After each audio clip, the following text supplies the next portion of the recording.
What happens when everything you've tied your identity to suddenly disappears? The title, the company, the car, the recognition? Who are you then? That's not a hypothetical question. That was my life. And that was the most important thing that ever happened to me. Redefine you, your mind, your life, live life on your own terms. Welcome back to Redefine You. I'm Nicole, and I'm here to challenge you to redefine the way you think, live, and show up so you can live life on your own terms. Let's get into this week's topic, knowing your value. Not what your job says your value is, not what your bank account says, not what other people's opinions say. Your value, stripped from it all. And that's what I want to talk about today, because I had to learn this the hard way, and honestly, I'm still learning. I remember being younger and just feeling fearless, knowing who I was, knowing what I was worth, and then life happened. I spent years in the corporate world, working for big companies, big names, getting recognition, getting results, people telling me that I was doing great, and without realizing it, I started tying my identity to all of it. The title, the brand, the backing of a major corporation, even the car I drove. And then I became a mother. I left the corporate world to become an entrepreneur.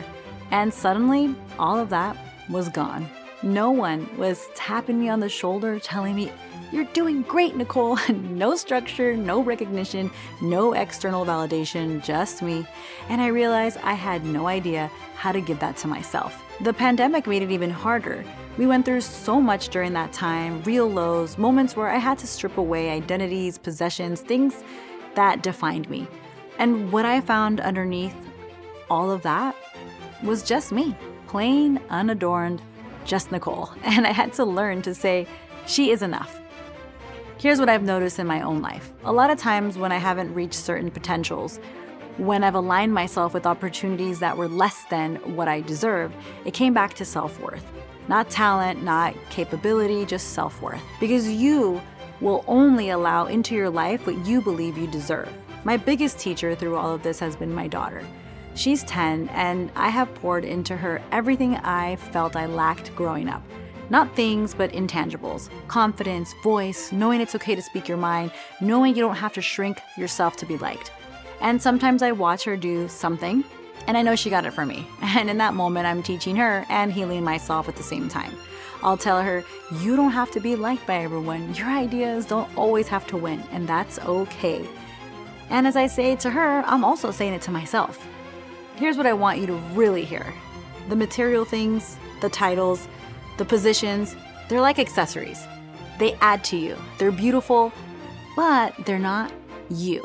Because if every single one of them was taken away tomorrow, you would still be the same person. And that person has to be enough. That person has to be someone you value. One of my favorite lines is, bloom where you're planted. It means no matter what you have or don't have, no matter where life puts you, you still have everything you need to grow. Because your value lives inside of you, not in what you own, not in what you've accomplished, not in what anyone else thinks of you. Nobody is going to pump you up every day. You have to be the one who does that for yourself every single time. So I leave you with this. Strip it all away. Not forever.